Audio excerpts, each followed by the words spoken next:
အမှန်တရားကိုလိုက်စားသူတွေအတွက်တော့ဒီအမှုဟာရင်းနှီးပြီးသားဖြစ်နိုင်ပါတယ်။ဂျပန်နိုင်ငံကိုတုံ့လုံစေခဲ့တဲ့အပြင်ကမ္ဘာကိုကြောက်လန့်စေခဲ့တဲ့အမှုတစ်ခုပါ။လူသားတို့ရဲ့အမောင်မိုက်ဆုံးရက်ဆက်ကြမ်းကြုတ်မှုတွေနဲ့တရားမျှတမှုဟာလိုအပ်ချိန်မှာဘာကြောင့်မရောက်လာခဲ့ဘူးလဲဆိုတာကိုဖော်ထုတ်ခဲ့တဲ့အမှုတစ်ခုပဲဖြစ်ပါတယ်။ဒါဟာအလွန်ရိုင်းစိုင်းတဲ့ရာဇဝတ်ကောင်တွေရဲ့တားကောင်ဖြစ်ခဲ့ရတဲ့မိန်းကလေးတစ်ယောက်ရဲ့အကြောင်းပါ။ပိုဆိုးတာကဒီလူဆိုးတွေကိုဂျပန်နိုင်ငံရဲ့လူငယ်ဥပဒေကကာကွယ်ပေးထားတာပါ။ရက်ပေါင်း44ရက်ကြာသူမကိုဖမ်းဆီးထားပြီးတော့ညှဉ်းပန်းနှိပ်စက်လိမ်မိုင်းဆိုင်ရာစော်ကားမှုတွေကျူးလွန်ခဲ့ပေမဲ့ဘယ်သူမှသူမကိုကယ်တင်နိုင်ခဲ့ခြင်းမရှိပါဘူး။ဒါဟာဂျွန်ကိုဖူရူတာရဲ့အမှုကွန်ကရစ်လူသက်မှုလို့လည်းလူသိများတဲ့ရက်ပေါင်း44ရက်ငရဲကမ်းလို့လည်းမှတ်ယူကြတဲ့အမှုတစ်ခုပါ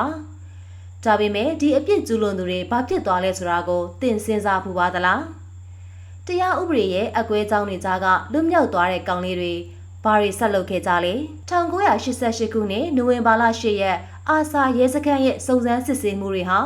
ဒီမှာလူငယ်ထိန်းသိမ်းရေးစခန်းမှာဟီရိုရှီဆိုတဲ့ဆယ်ကျော်သက်ကောင်လေးတယောက်ကိုစစ်ဆေးနေပါတယ်။ဒါဟာဂျွန်ကိုနဲ့ပတ်သက်တဲ့အမှုမဟုတ်သေးပါဘူး။အဲ့ဒီအချိန်ထိတော့မဟုတ်သေးဘူးပေါ့။ဒါဟာတီးခြားမှုတစ်ခုဖြစ်ပါတယ်။အသက်19နှစ်အရွယ်အမျိုးသမီးတယောက်က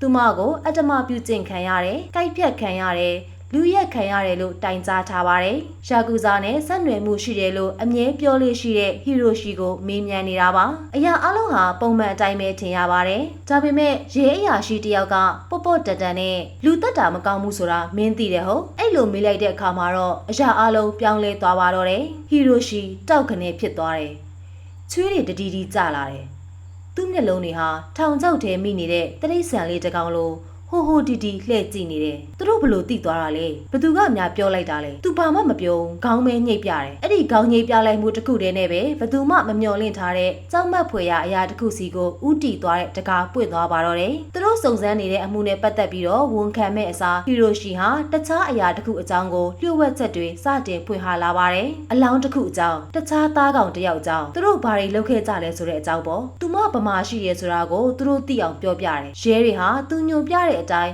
ဘီလက်မြေစက်ရုံတစ်ခုစီကိုလိုက်သွားကြတယ်။တခြားစက်ရုံတွေလိုပဲတိတ်ဆိတ်ငြိမ်သက်ပြီးတော့ထူးခြားမှုမရှိတဲ့စက်မှုစုံတစ်ခုပေါ့။ဒါပေမဲ့သူတို့တစ်ခုခုကိုတွေ့လိုက်တယ်။ကွန်ကရစ်တွေပြည့်နေတဲ့စီပိုင်းတစ်ခုအထဲကအပြင်ကိုထွက်နေတယ်။တစ်ခုခုကအပြင်ကိုထိုးထွက်နေတယ်။စပင်တွေ